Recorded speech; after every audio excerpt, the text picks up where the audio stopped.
Hi there, if you're looking for a book review on Stillhouse Lake and Killman by Rachel Caine, which are a mystery thriller duology, then you are definitely in the right place. Background's a little different today. Usually I just do my white wall in the living room, but my boyfriend Zoe is playing video games. Bedroom is a good solution. I have my cute little Jack and Zero behind me and my piggy bank. And then you get to see the nice lights of the city behind me. I'm so sorry that these videos are a day late. I usually record them on Wednesdays so that way I can post them on Saturdays, but I ended up recording like 3 videos on Wednesday, and then by the time I was finished with those 3, then I was too exhausted to do my makeup again. Thank you for being patient and waiting with me. If you're new to my channel, because I do have quite a few new subscribers, I do a book look overview, I do a book synopsis, I do then a spoiler-free review, and then I do a spoilery discussion. Just as a heads up, you can find all of the different pieces of this video down in the description below. The time signature is there if you want to skip to certain parts. I'm going to be doing 2 videos today because I think that this video will be long enough already without adding on the second book. So I'm going to actually make that a completely separate video but post it on the same day. So let's get started. So my book look today is based off of the colors of Stillhouse Lake's cover. I'm absolutely in love with the colors of that book. I think that the teal with the orange title is like such a beautiful look. I'll give you guys a really quick close-up of the book look.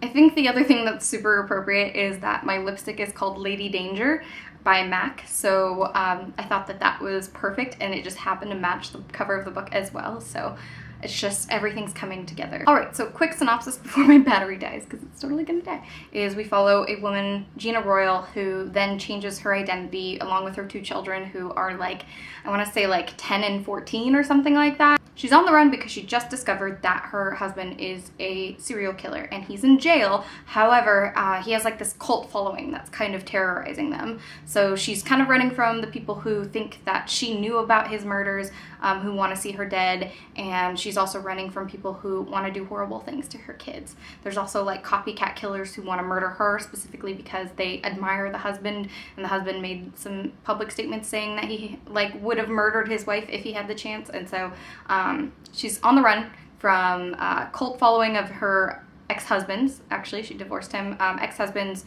followers and supporters, and the copycat killers that want to be like him. She also wants to give her kids a fresh start where they're not known as a serial killer's children, because that can definitely haunt them. So she's constantly on the run, switching town to town, identity to identity. She's having somebody in the black market on the internet, on the dark web, helping her create these identities and get from place to place, named Absalom. So working with Absalom, who she doesn't personally know, and trying to get through that, she finds a town called Stillhouse Lake. So we pick up where she has finally found a place she might consider calling home for reals, and she's taking on this persona as Gwen, and her kids have changed their names as well. And they're really happy there. They're really happy at Stillhouse Lake, on this lake house by this beautiful lake. Nobody knows who they are. Then a mysterious murder happens in the town, and it kind of stirs everything up, and a lot of questions are asked, and it's kind of about her struggle with getting through all of that. Stillhouse Lake came out last July, I believe.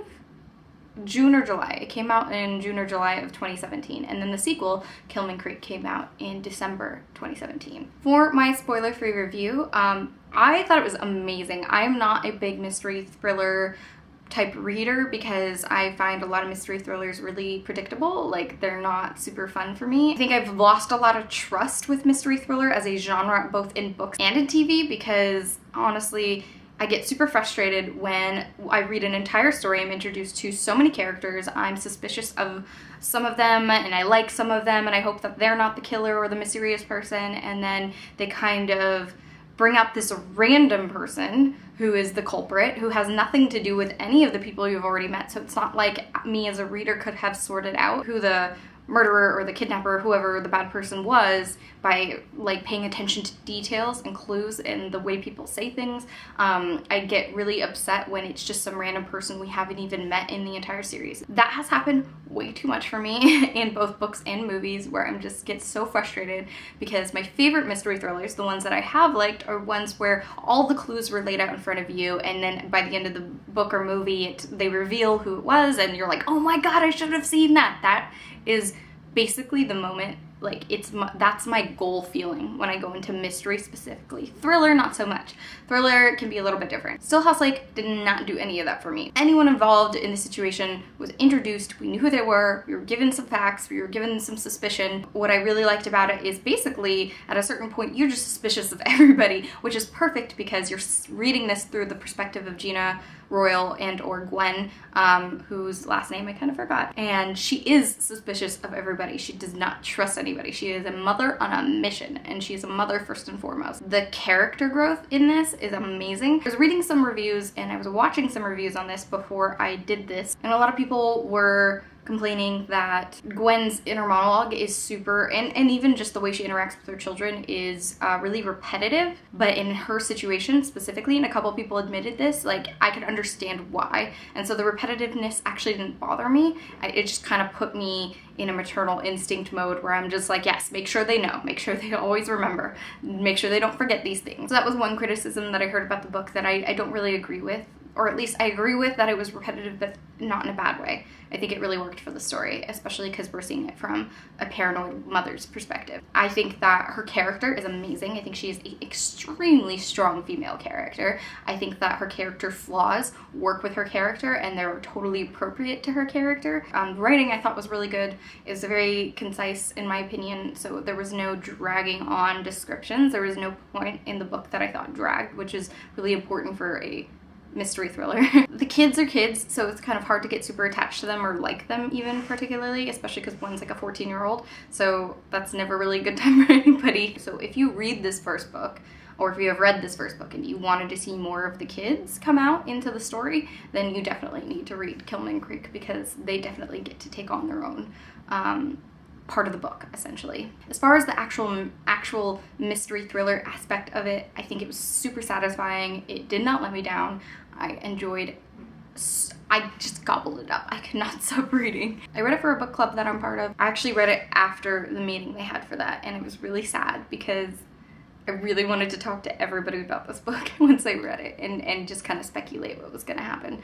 I was happy that I read it in November because I'd only had to wait a month for the sequel to come out, which closes the story, so it's not going to keep continuing. Those two books are a duology. I don't know if she'll come out with more books in this universe, in this world. I don't know if we'll continue on in Gwen's world. I think that she wrapped it up in Killman Creek in a way that does not insinuate that we're going to have more, basically. Stillhouse Lake I listened to on audiobook. So the audiobook was narrated by Emily Sutton Smith, and though her voice was not unbearable when it came to specifically Gina, it was really irritating when she tried to do an accent for a Latino character, and then it was also really annoying when she tried to take on children's voices. I did not like it when she tried to do the children's voices because she made them sound like way more childish than I think a 14 or a 10-year-old would sound. So I don't recommend the audiobook. I would definitely recommend reading it. It's really easy to get through. It's not that long, it's not that thick. I think I gave it 4 stars because it wasn't something that absolutely blew me away.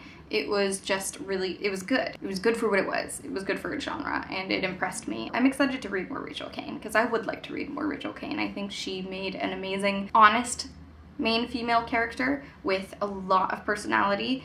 Some people did not agree. I watched a couple of YouTube videos where they thought her personality was really, I don't know if I think they used the words whiny. I cannot disagree with that more because I thought she was perfectly paranoid. I think she needed to be that paranoid, and I think she needed to be that guarded and that repetitive. I stand by the character. So that is it for the spoiler-free part of it, I think. I'm gonna move on, so if you have not read the book, go no further. Go read the book, come back to this point. Gina Royal and or Gwen, whose last name I kind of forgot, is one of my favorite main female characters. And I felt in the writing the paranoia, the stress, the maternal instincts, and the fear for her children and for herself about her ex-husband and his followers, like, coming out to get her. I thought her paranoia was completely justified. I think that one of the things that I liked the most is the way that she progressed her relationship with Sam with such caution. It really explored the way that I think somebody with like basically PTSD would approach a relationship, especially when it comes to your children. When somebody in your life, if you have children who aren't theirs, like, you know, when they're getting close to your kids,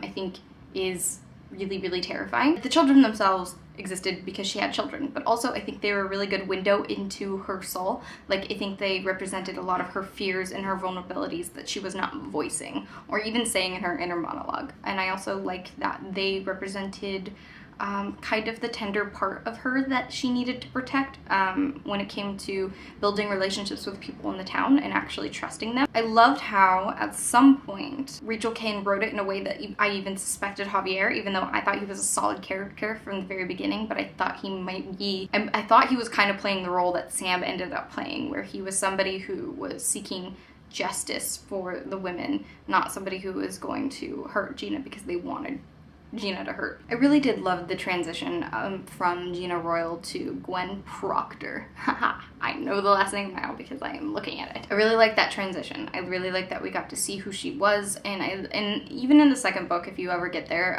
we get to see a few more parallels between Gina Royal and Gwen Proctor. Like, I'm sad for her that this had to happen, but at the same time, I also am happy that it made her stronger, that she didn't let it crush her.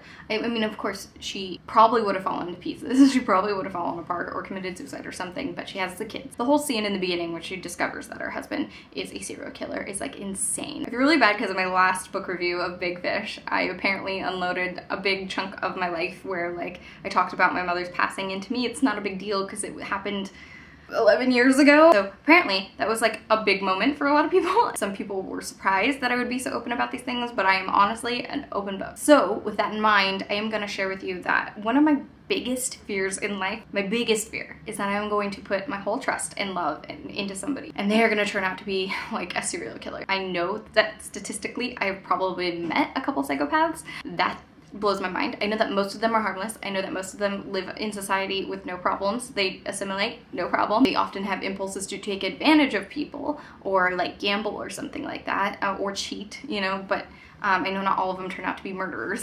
I know because I've done a lot of research on sociopaths and psychopaths because I'm afraid of them. This book explored a lot of my deeper fears. Part of why this is not such an irrational fear of mine. Just as a heads up, I'm going to connect this book to my life again, and it's going to be kind of heavy. But just so you know, it's not like a huge deal for me to talk about it. This book kind of explored some of my deeper fears because they're half irrational, I think, but then the other half of it is not so irrational because my mother got married twice, and the first time she got married to an abusive alcoholic, and the second time she got married to a pedophile, and both those times she like loved and trusted them enough to marry them. And then later on in the marriage, it just turns out that they were destined to become not so great people. That's like a really big fear of mine. And so when Gina Royal came home, the way that Gina Royal like learned that her husband is a serial killer is just one of my greatest nightmares. I know Zoe, my boyfriend, is not a serial killer, or I would not be with him. And trust me, it's taken me a long time to get to the point where I can even trust somebody based off of my mother's experiences. On the other side of that, one of my favorite things that Rachel Caine kind of dives into in both of these books is the struggle of the children who are growing up knowing that their father is a bad person, like a really bad person. Lanny, she understands that her dad is a really, really bad person. And she's at the point where she is grieving the father she once knew and understanding that there was a difference between the persona of the father she knew and then the actual person he was. I was actually closer to Connor's age when I found out that my father was a bad person. At that point, he had cut contact with me anyway, but I decided at that point I didn't need to reach out and try to reconnect with him. I didn't see him again until he was on his deathbed when I was like 21. I thought that aspect of the book was written really well. And honestly, they're kind of blurring together, so I might go into the second book a little bit, but I promise it won't be like a super spoiler. But basically, especially Connor, his struggle with not being able to separate the concept of dad with the person that he truly was. When I went through therapy, I discovered when my father did pass away that I was mourning him. So I can really relate to Connor's feelings of like, I don't understand why people want me to hate my dad. He was never a bad person to me, and to me he was just dad, and to me we just played ball, and he taught me how to ride a bike and all of these things, and then also having this feeling of like, I know I shouldn't love him, but there's a part of me that does. Like, even to this day, I still call my dad because I did have about 10 years of positive memories with him. So I had this idea of who I thought my father was, and I had to reconcile that with who he actually was outside of being my dad. That aspect of the book was written so well. I loved it. I love that Rachel Caine decided to have kind of the different degrees of how to deal with that. So we have like the 10-year-old who does not know how to compartmentalize yet. We have the 14-year-old who is just learning how to compartmentalize and can a little bit, but then also has some of the same struggles as the 10-year-old. And then we have Gwen Proctor herself, who's an adult, who does know how to compartmentalize, who instantly her husband went from this man she loved and this man she decided to marry to this serial killer, this murderer, this horrible person. I loved having the different levels that way in one family. Psychology, I guess. The psychology of everything was really well written. The psychology of everything in kind of the symbolism of like different stages of your life and being able to deal with something this horrible is really well written. As far as the mystery itself, with the murder that ended up happening in the lake, definitely I immediately in my brain was like copycat killer, because obviously the ex-husband's in jail. She even went to visit him, so he's in jail. We know that he hasn't gotten out, so it's a copycat killer. So that part was I called at the very the second I heard about a murder in the town. Although I do like the sickness of the copycat murderer trying to play with Gwen's head as far as kind of framing her again, essentially like making it look like a murder follows her wherever she goes. So it must be her, and getting the people online in the dark web even more jazzed about potentially having Gwen Proctor murdered. That was sick and twisted, and I loved it. And I know that's horrible, but I did. And before I move on from this point, I was reading Killman Creek when I was in a bookstore, and I saw this, which has this story on it. So People magazine, for I think the, I don't know, January issue maybe, I don't know, but has a raised by a serial killer like story in it. And when I read it, it's about a real girl who grew up with her father being a serial killer, with like 4 other siblings, and she never knew. None of them ever knew. In the issue, she actually talks about how she might have known, like there was a lot of pieces that didn't make sense until later on. She put them together as an adult, as a 40-year-old with her own kids. She then put them together and actually called the police on her father all these years later to be like, hey, I think you should check for my father's DNA on these really old cold files that have never been solved. And it turns out his DNA was a match. Something like 30, 40 years after he actually committed these crimes, he was finally brought to justice because his daughter turned him in, because she started putting some clues together from her upbringing, where they used to travel around all the time, and they would go from town to town, and everywhere they went, apparently, like, there was always a murder. So I just thought that was something really interesting and a parallel to, like, kind of tying everything in together. It sounds to me, based off of the way that the article is read, that Rachel Caine did a really good job of including the perspective of a child and the clues and the thoughts and feelings, and the struggle of separating your dad from the serial killer, or needing to somehow reconcile that they are the same person. So from my own personal experiences, I thought Rachel Caine did a good job, and then from reading somebody else's personal experience and comparing it to the books, I think Rachel Caine did an amazing job. When it comes to Sam, I was rooting for Sam. I was really rooting for Sam to be a good person, because I really liked him. I liked him for Gina. I liked him as kind of this symbol of, well, eventually you have to trust again. And eventually you do have to do that healing, because if you don't, then that's when some really dark stuff starts happening, where like you start hurting yourself or you start lashing out at others. And so at some point, if you want to be you know, a healthy human being in this world, you do have to trust again, and you do have to put in the work to trust again. And Gina chose Sam, who just happened to be somebody who's also stalking her and originally planned on murdering her. Thought that was a really cool dynamic to throw in there, especially because Sam, you know, from the get-go, you can get the sense of he's a genuinely good person, wanting justice and following his instincts, which turned out to be wrong, that she was involved. And I like that the kids were kind of hit the way that it was revealed to him that she had no idea, that just watching the way she protects them and the way she takes care of them and guards them against the people who would hurt them, he was like, there's just no way she could know about this. I see it in the kids. The kids had no idea, she had no idea, and now she's protecting them the same way that she is ultimately protecting herself. So I thought that was a really cool way to kind of tell that story. of rebuilding trust and learning to trust people again, letting people in. I like that Javier was a platonic way to do that as well. So that way the first male we meet in the story isn't like her love interest. It's always nice, honestly, to have a little bit of romance in every novel, but it can get overplayed, and especially when it's the only man in the story. And then I really enjoyed the fact that Kezia? I'm gonna go with Kezia because I don't really know how to say her name. I like that she was also a strong female character who teamed up with Gwen to help protect the kids. Just kind of this other female character, like female solidarity. I know that's really important representation to have, is having women support each other and lift each other and protect each other and help each other through things like this. I appreciate that. I like that there was a lady cop. I like lady cops too. Whenever I see them on the freeway or like, you know, doing their thing, you know, just hanging out at a coffee shop or something like that, waiting for a call, I always get excited because I'm like, lady cop, yay! Ladies can be cops too. I really wish I had gotten to go to the book club meeting because honestly, I'm not the type of person who can read a book and objectively see all the cool symbolism, metaphors, and things like that. We need to like discuss them in book club for me to fully understand, to fully see the big picture. So I would really appreciate people commenting if you guys have read this book with some of the symbolism or metaphors you might have seen in the book that I maybe didn't catch. I don't know if you can hear my boyfriend like cooking and playing music in the background. I thought it was a really cool parallel that Melvin Royal, when it came to his kids, kept his kids out of the murderous, disgusting part of his life. Like, he kept them completely in the dark of all that was going on and just pretended to be the good dad. When it came to Lancel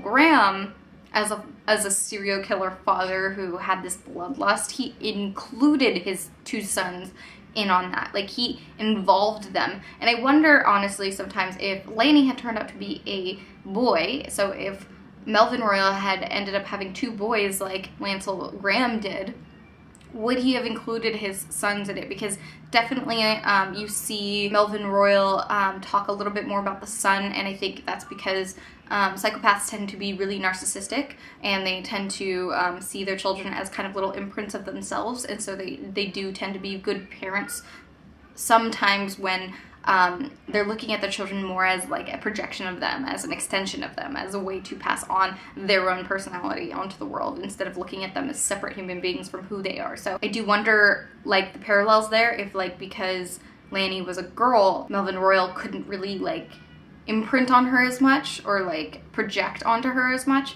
as he could with Connor. I wonder if eventually he would have included Connor in on The Secret, especially when he like would take Connor fishing on the very lakes he was sinking his the bodies of his victims down to the bottom of. So I thought it was really interesting that Lancel Graham, as a murderer, instead of doing what Melvin Royal did, he actually included his children in on the crime and was teaching them how to do the crime. But those were two sons versus a son and a daughter.